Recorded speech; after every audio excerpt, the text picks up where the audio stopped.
Dejé de grabar hace un par de semanas, pero quiero retomar esto nuevamente. Dejé de grabar, creo, 2 semanas por cuestiones personales. Y como dije, quiero retomar esto de nuevo con respecto a la predicación del Evangelio. Y quiero que vayamos rápidamente al libro de Gálatas en el capítulo 3 y vamos a leer desde el versículo 1 al 5. Dice: oh Gálatas insensatos, ¿quién os fascinó para no obedecer a la verdad?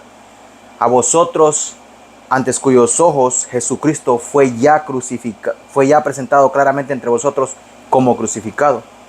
Esto solo quiero saber de vosotros: ¿recibisteis el Espíritu por las obras de la ley o por el oír con fe? Tan necios sois. Habiendo comenzado por el Espíritu, ahora vais a acabar por la carne. Tantas cosas habéis padecido en vano, si es que realmente fue en vano. Aquel pues que os suministra el Espíritu y hace maravillas entre vosotros, ¿lo hace por las obras de la ley o por el oír con fe? Gálatas 3, 1 al 5.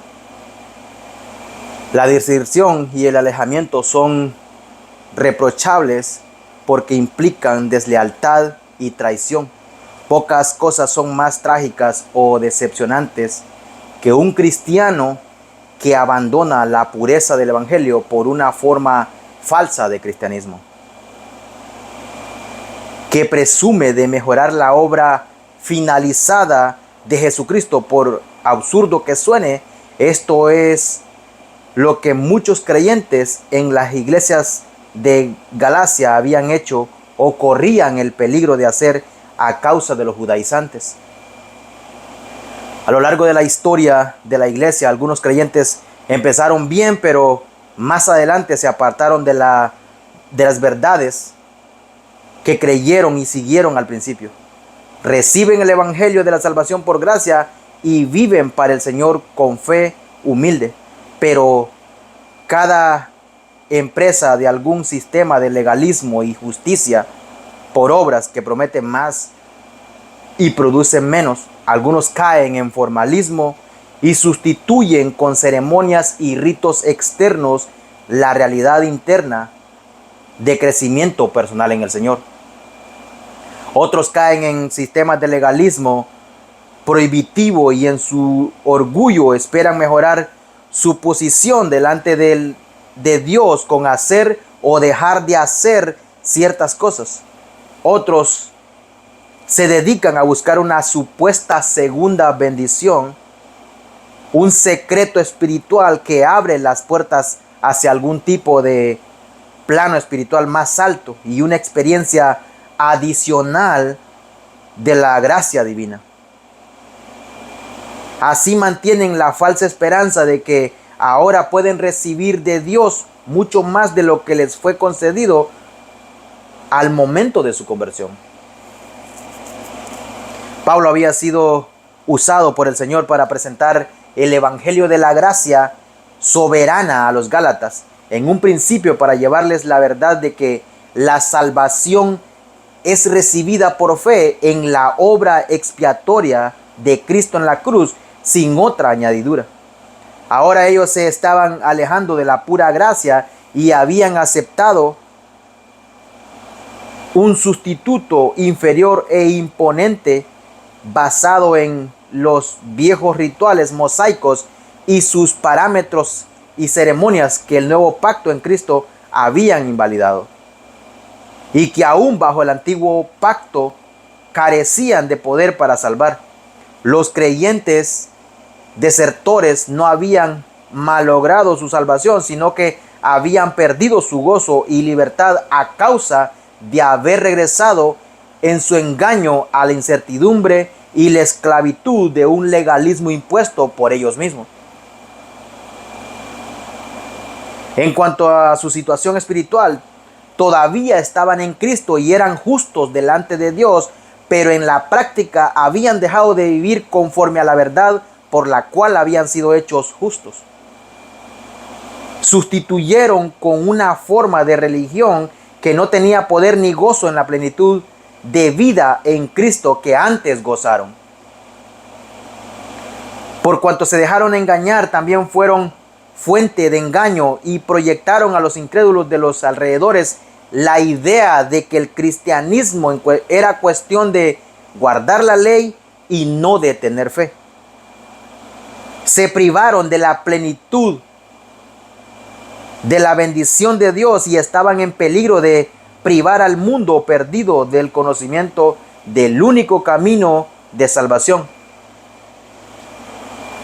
Satanás nunca deja de esforzarse y destruir el camino de salvación de Dios. Y debido a que el camino de Dios es por gracia, que obra mediante la fe humana, el camino de Satanás es todo lo opuesto.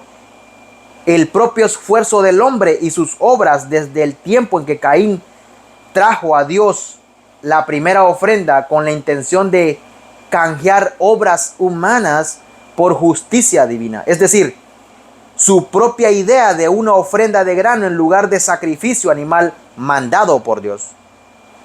El hombre incrédulo ha procurado hacerse justo delante de Dios por medio de su propia bondad y sus propios méritos. La primera vez que Pablo fue a Galacia, se maravilló ante la bienvenida tan generosa que le dieron. El apóstol llegó a ellos con muchas aflicciones físicas y ahí lo reconoció. No me despreciasteis ni me desechasteis por la prueba que tenía en mi cuerpo. Antes bien, me recibisteis como a un ángel de Dios, como a Cristo Jesús. Gálatas 4:14. Ahora el apóstol se maravilló ante su separación del evangelio que les había predicado. Estoy maravillado de que tan pronto os hayáis alejado del que os llamó por la gracia de Cristo, para seguir un evangelio diferente. No que haya otros, sino que hay algunos que os perturban y quieren pervertir el evangelio de Cristo. 1, 6 y 7. Tras recibir una vida en Cristo por la fe, habían sido persuadidos para vivir sus vidas nuevas según el método viejo de las obras. Habían vuelto a caer de la gracia a la ley, de la fe a las obras, del Calvario a las ceremonias, de la libertad a la esclavitud. En los capítulos 3 y 4, Pablo presenta una defensa clásica de la doctrina de justificación por fe, una defensa que había introducido en el 2:16 al 21 y ahora en el 3:1 al 5 defiende la doctrina desde el punto de vista de la experiencia personal, y en 3:6 hasta el 4:31 desde el punto de vista de la revelación de las Escrituras.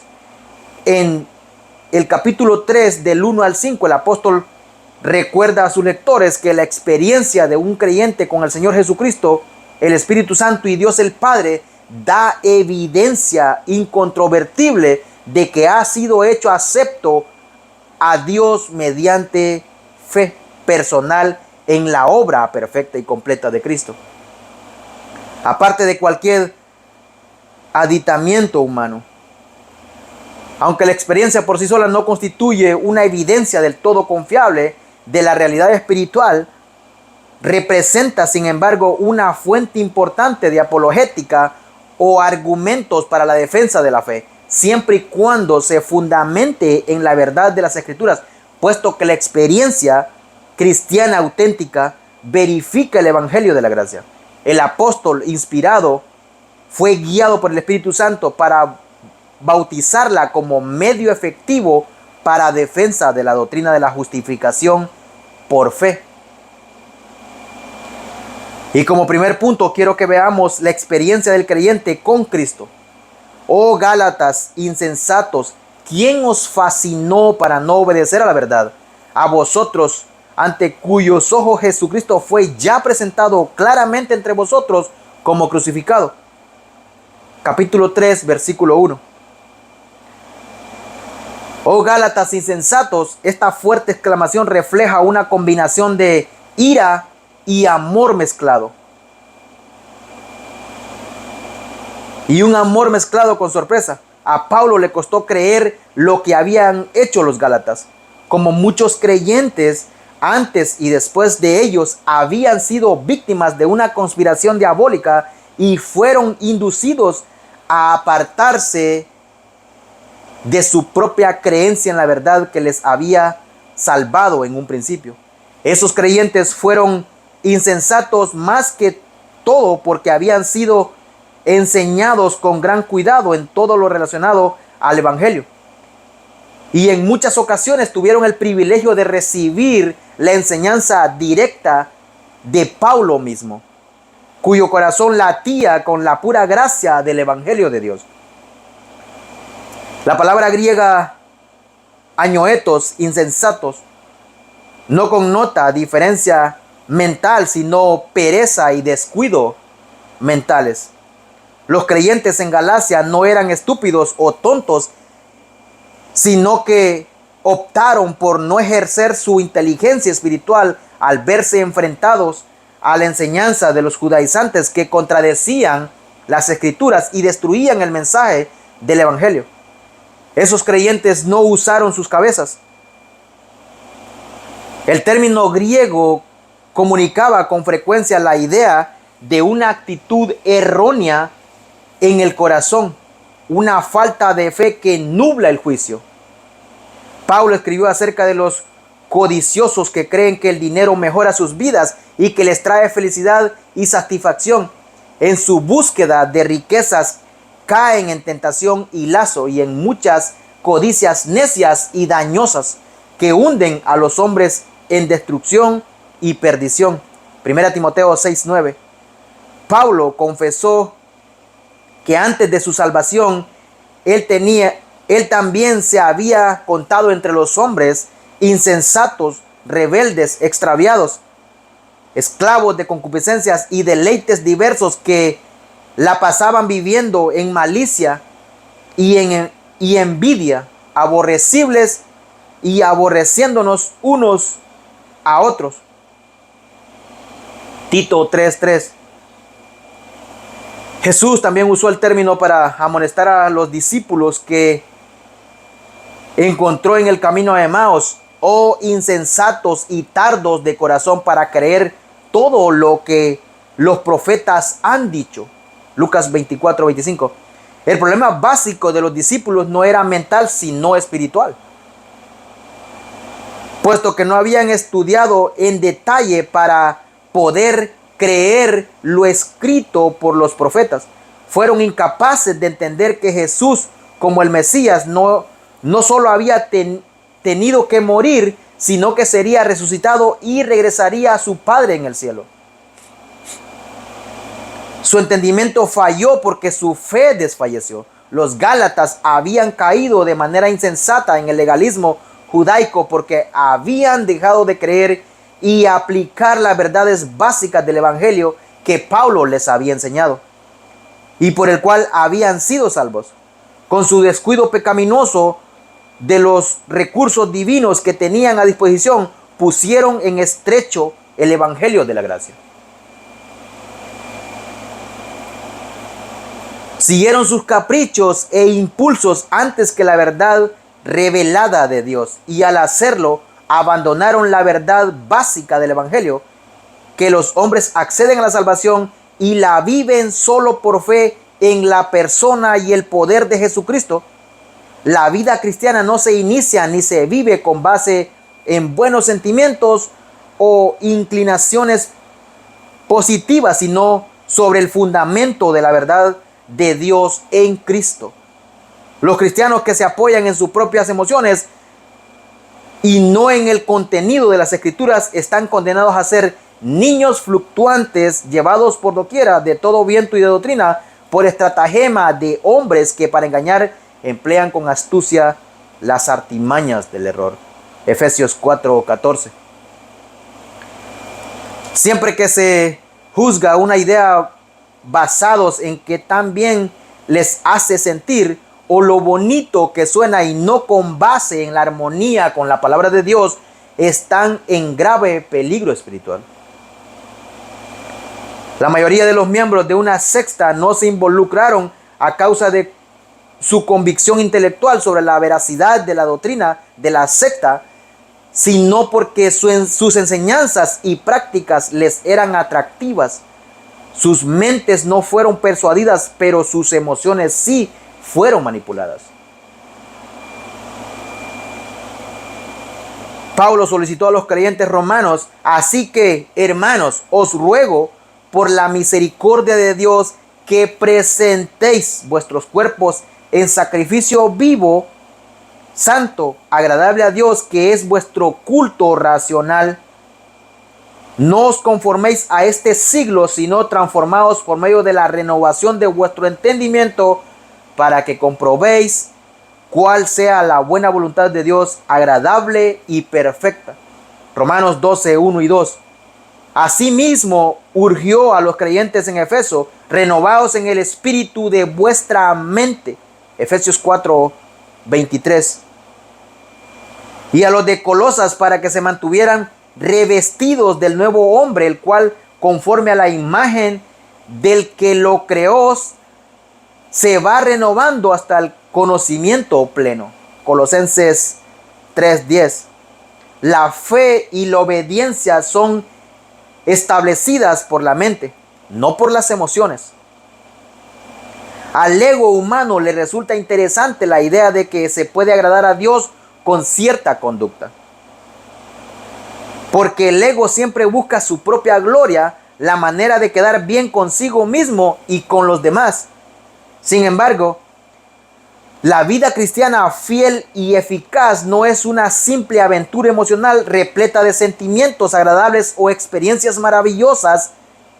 Es antes que nada la búsqueda humilde de la verdad y la voluntad de Dios, con el fin primordial de vivir conforme a ellas.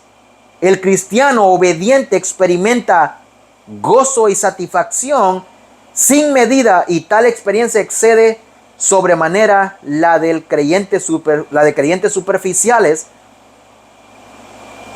que siempre tratan de alcanzar cúspides espirituales momentáneas. La vida en Cristo no es desabrida ni carente de gozo.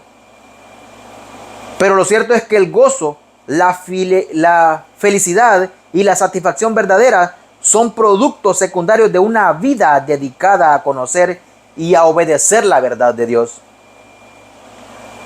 Los Gálatas, de hecho, habían sido encantados o fascinados por los judaizantes.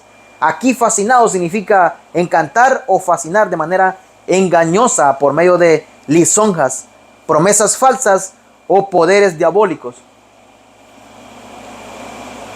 Y aquí indican con claridad la manipulación de sentimientos por encima de los hechos y de las emociones por encima del entendimiento, por encima del entendimiento claro de la verdad. Pablo pregunta de forma retórica acerca de quiénes les había engañado, pues sabía muy bien la respuesta.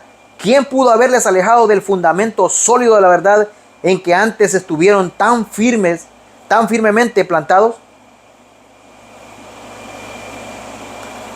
Aunque fascinados puede aludir a la idea de embrujar, no es el caso aquí. Los Gálatas no fueron víctimas de un hechizo o un encanto mágico, sino que se dejaron convertir en pupilos de enseñanzas torcidas que debieron haber reconocido al instante como falsas.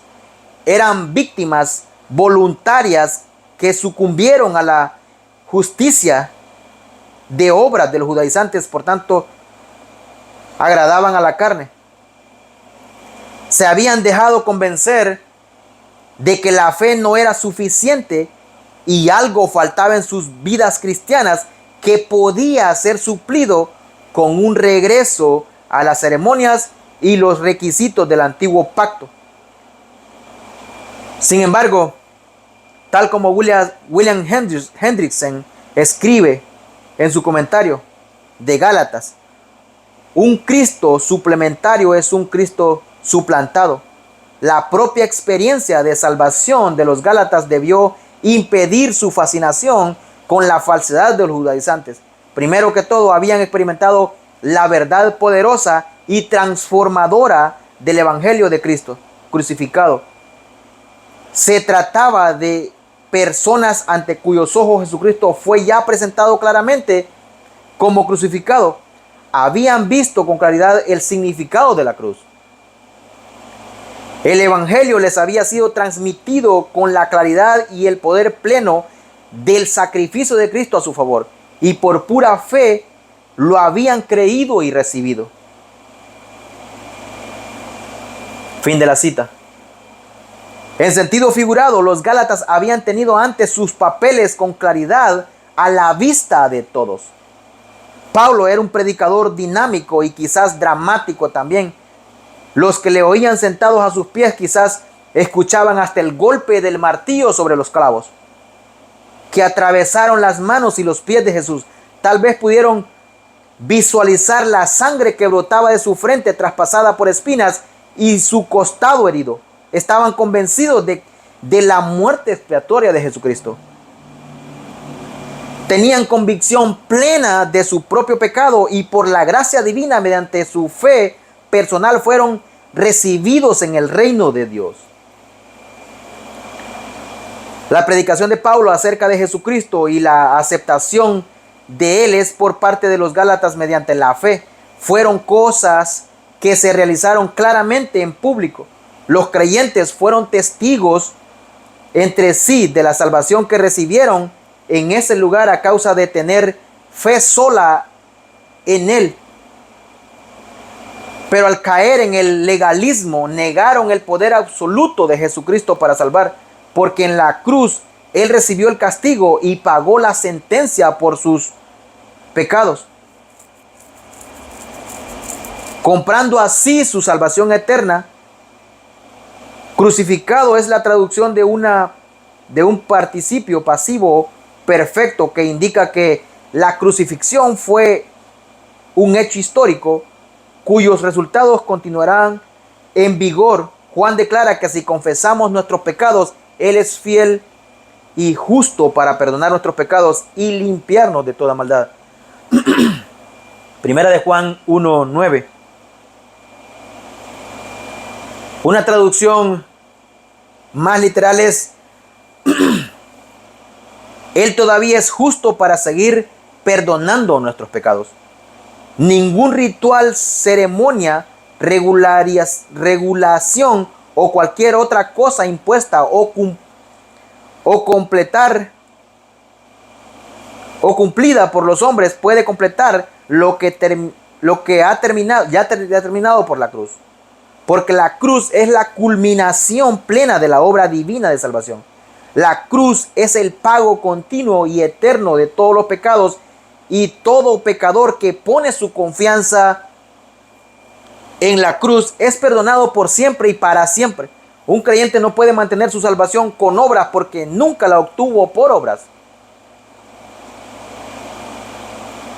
Nada detiene el avance poderoso de la cruz por la historia de la humanidad y para siempre se mantendrá firme como la prueba viviente de que los hombres no pueden redimirse a sí mismos. Es trágico que gran parte de la religión que se cataloga bajo el nombre de cristianismo rechaza la obra sustitutiva de Cristo y la reemplaza con alguna forma de justicia por obras. Las iglesias que usan el nombre del Señor pero rechazan su justicia para favorecer la de los hombres son culpables de establecer una forma de piedad que carece en absoluto de poder.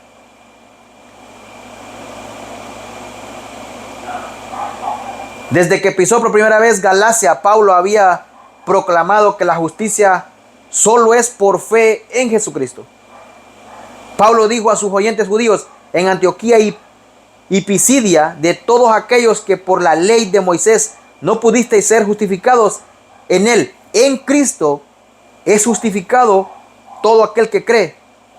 Hechos 13:39. En esencia, ese es el mensaje del libro de Hebreos, que fue escrito ante todo para creyentes judíos, algunos de los cuales, como los que estaban en Galacia, corrían el grave peligro de retroceder al judaísmo. Queda pues abrogado el mandamiento anterior a causa de su debilidad e ineficiencia, pues nada perfeccionó la ley. Y de la introducción de una mejor esperanza por la cual nos acercamos a Dios. Por tanto, Jesús es hecho fiador de un mejor pacto. Hebreos 7, 18 y 19 y 22. Más adelante en la carta a los Gálatas, el apóstol implora a sus lectores: he aquí yo, Pablo, os digo que si os circuncidáis, de nada os aprovechará Cristo. Y otra vez testifico a todo hombre que se circuncida, que está obligado a guardar toda la ley de Cristo. A guardar toda la ley de Cristo os desligasteis. Los que por la ley os justificáis, de la gracia habéis caído. Gálatas 5, 2, 4. La persona que deposita su confianza en la ley se obliga a guardar la ley en toda su extensión, lo cual es humanamente imposible. Y también se priva de los beneficios de la cruz, mediante la cual todos los pecados quedan perdonados y se cumple a perfección toda obligación para con la ley de Dios. Y esto nos lleva a nuestro segundo punto: la experiencia del creyente con el Espíritu Santo. Esto solo quiero saber de vosotros: ¿recibisteis el Espíritu por las obras de la ley o por el oír con fe? Tan necios sois: habiendo comenzado por el Espíritu, ahora vais a acabar por la carne. Tantas cosas habéis padecido en vano, si es que realmente fue en vano. En segundo lugar, Pablo apela a la experiencia de los creyentes en Galacia con el Espíritu Santo. Les pregunta: ¿acaso no recuerdan la obra que el Espíritu hizo en vuestras vidas tras haber confiado en Cristo para su salvación?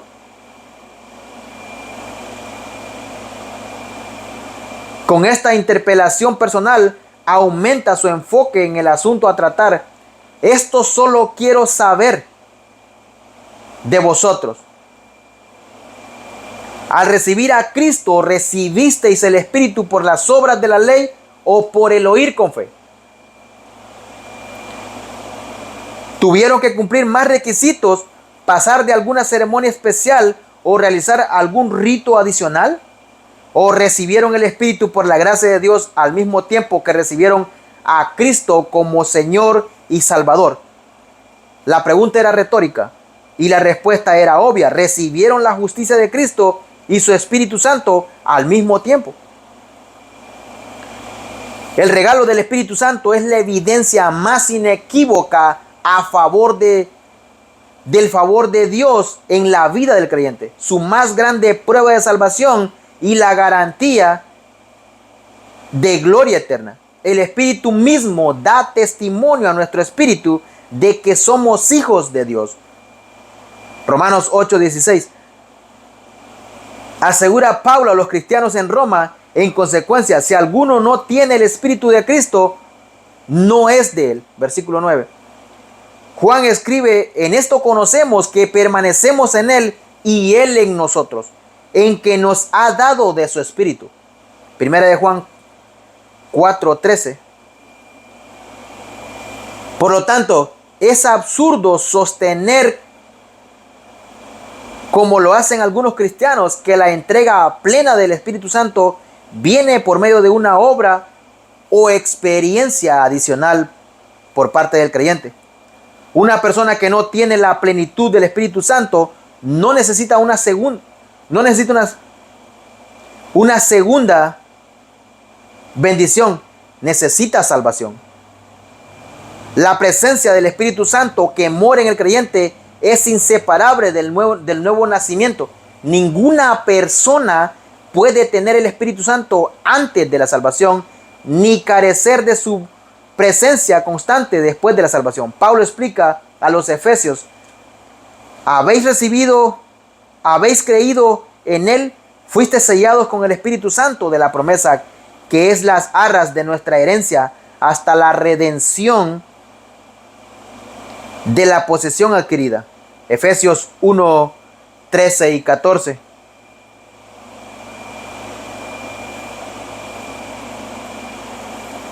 Aquí, arras es la traducción de arrabón, cuyo significado original aludía a una cuota inicial o un pago anticipado que se hacía a una persona para demostrar seriedad en las intenciones de comprar, como una garantía que se haría el pago completo de la cantidad acordada. En el idioma griego moderno se emplea una variación de la palabra para hacer referencia al anillo del compromiso matrimonial. El Espíritu Santo es la garantía divina del creyente que le asegura que, como parte de la iglesia de Cristo, su esposa, un día será partícipe en el banquete de bodas del Cordero de Dios. Esta cierta ocasión, Pablo encontró en Efeso algunos discípulos de Juan el Bautista. El apóstol procuró determinar que su fe era completa al preguntarles: ¿recibisteis al Espíritu Santo cuando creísteis? Al responder ellos que no, él les presentó el Evangelio de Jesucristo y en ese momento recibieron el Espíritu Santo. Hechos 19, 1 al 6. En su discurso ante el concilio de Jerusalén, Pedro dijo: varones hermanos, vosotros sabéis, como ya hace algún tiempo, que Dios escogió que los gentiles por mi boca oyeran la palabra del Evangelio y creyesen. Y Dios, que conoce los corazones, les dio testimonio dándoles el Espíritu Santo, lo mismo que a nosotros. Hechos 15, 7 y 8. La primera vez que Pedro fue testigo de que los gentiles también recibían el Espíritu Santo fue durante su estadía en la casa de Cornelio, en Cesarea, donde predicó el Evangelio a él, sus parientes y sus amigos. Mientras aún hablaba Pedro estas palabras, el Espíritu Santo cayó sobre todos los que oían el discurso, y los fieles de la circuncisión que habían venido con Pedro se quedaron atónitos de que también sobre los gentiles se derrama el don del Espíritu Santo.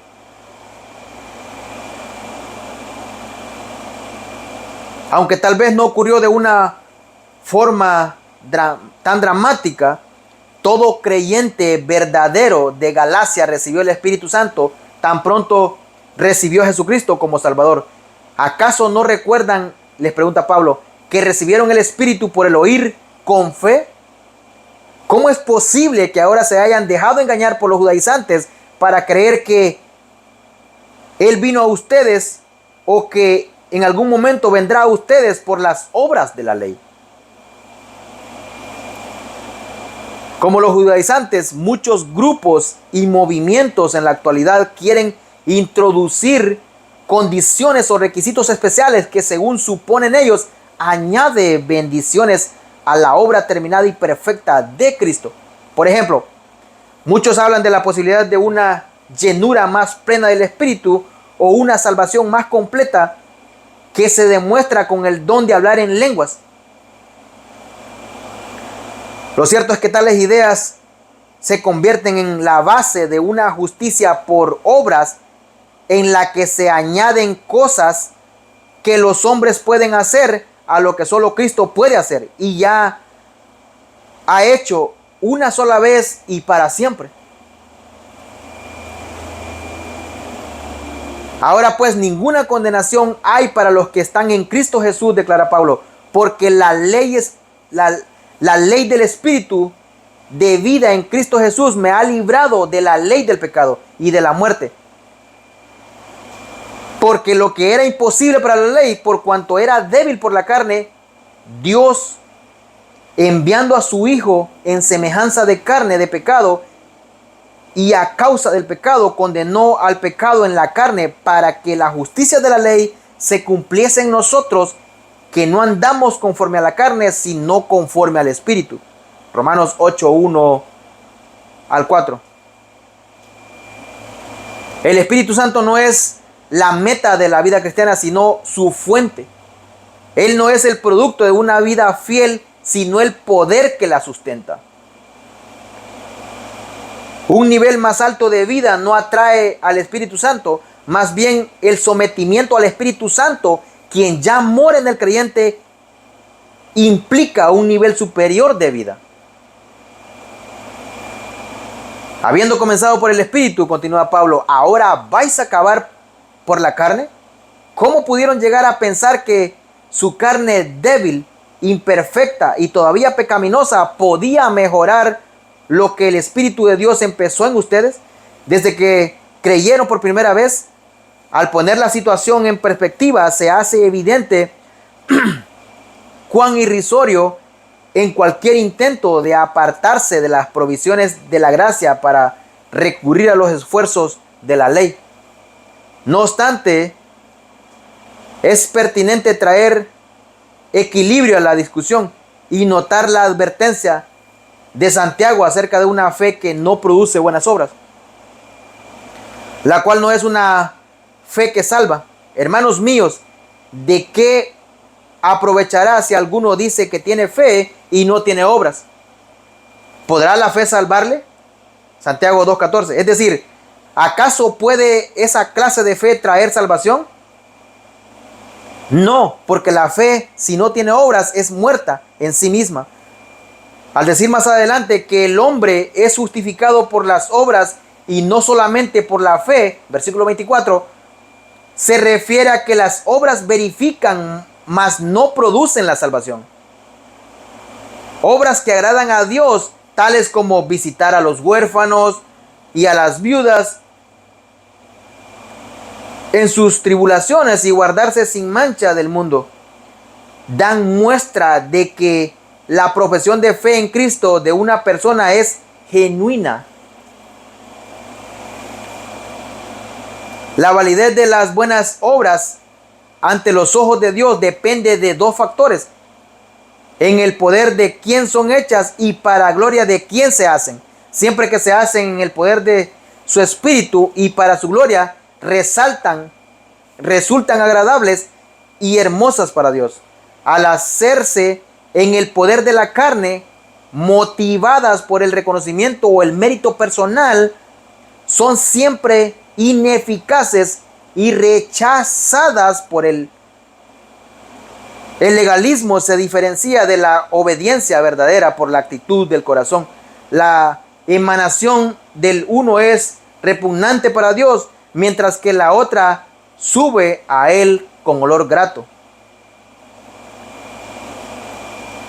La oración que se ofrece con fe humilde para buscar la voluntad de Dios y procurar su gloria es agradable al Padre, en tanto que una oración dicha por automatismo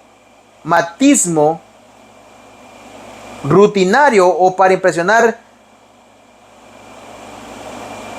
a Dios o a otras personas es anatema para Él.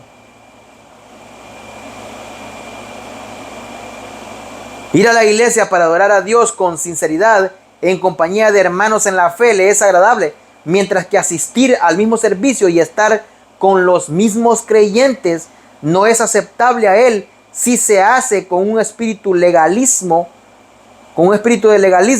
que busca justificar y servir a su propio ego. Hasta las obras más buenas y aceptables que se puedan hacer en esta vida son incapaces de mejorar nuestra posición delante de Dios o elevarnos a nuevas alturas espirituales, como es posible mejorar el ser hijo de Dios y coherederos con Jesucristo, quien es heredero de todo. Romanos 8:17. Tantas cosas habéis padecido en vano, les pregunta Pablo enseguida. Aquí padecido es la traducción de pascho, una experiencia que alude al concepto general de la experiencia humana, la cual en algunas ocasiones es de dolor y penuria, puesto que el contexto no indica un dolor o una penalidad específica. Es mejor interpretar la palabra con referencia a la experiencia personal del creyente con Jesucristo. El Espíritu Santo y Dios, el Padre, Pablo les pregunta, ¿acaso las cosas que experimentaron fueron en vano? ¿Es posible que no hayan aprendido algo de su propia experiencia? ¿No pueden pensar en lo que han oído y darse cuenta de los argumentos de los judaizantes? No cuadran con el Evangelio que les ha sido enseñado y en el cual han experimentado en sus propias vidas. Pablo suaviza el golpe al añadir, si es que realmente fue en vano. De este modo, deja abierta la posibilidad y la esperanza de que no fuese así. En otras palabras, espero que todo lo que he oído acerca de ustedes no sea cierto o que hayan vuelto a la razón. El apóstol emplea la misma técnica en otros lugares de la epístola, con un ataque fuerte a los errores doctrinales y prácticos, seguido con la palabra afable para expresar su amor hacia los que han caído en el error. Veamos, por ejemplo, el capítulo 4, del versículo 9 al 14. Y como tercer y último punto, veremos la experiencia del creyente con el Padre. Aquel pues que os suministra el Espíritu y hace maravillas entre vosotros, ¿lo hace por las obras de la ley o por el oír con fe? Capítulo 3, versículo 5. La tercera apelación a la experiencia se relaciona con Dios el Padre. Aquel pues que os suministra el Espíritu y hace maravillas entre vosotros. Justo antes de su ascensión, Jesús mandó a sus discípulos que no se fueran de Jerusalén, sino que esperaran en la promesa del Padre, la cual les dijo, oísteis de mí. A través del Hijo, el Padre Celestial había prometido dar el Espíritu Santo a los que se lo pidan. Lucas 11:3. Además, cuando venga el Espíritu de verdad, Él os guiará a toda la verdad, porque no hablará por su propia cuenta, sino que hablará todo lo que oyere. Juan 16:13. En su generosidad sobreabundante con sus hijos, Dios les suministra el Espíritu y hace maravillas entre ellos. La palabra maravillas traduce dunamis, que se refiere a un poder o capacidad intrínseco. Es posible que Pablo se refiera al poder espiritual sobre Satanás, el pecado y el mundo, la carne y la debilidad humana que el Padre otorga a sus hijos por medio de su Espíritu. La predicación de Pablo en Corinto fue como demostración del Espíritu y de poder. 1 Corintios 2:4. El apóstol incluso se gozaba en su propia debilidad porque quería que el poder de Cristo morara en él en abundancia.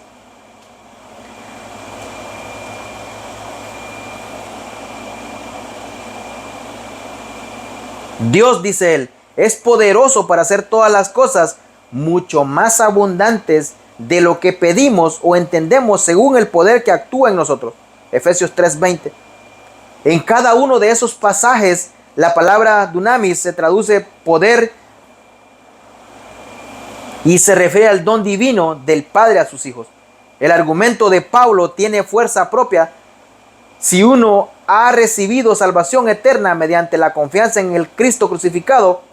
Ha recibido la plenitud del Espíritu Santo, el mismo instante en que creyó, y tiene el poder del Espíritu del Padre que mora y obra en él.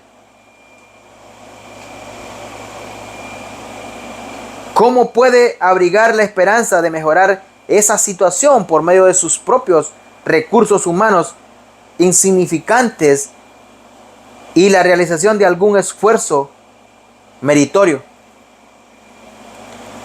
Y con esto quiero terminar dándole las gracias a Dios primeramente, y espero vernos en una próxima y que Dios los bendiga.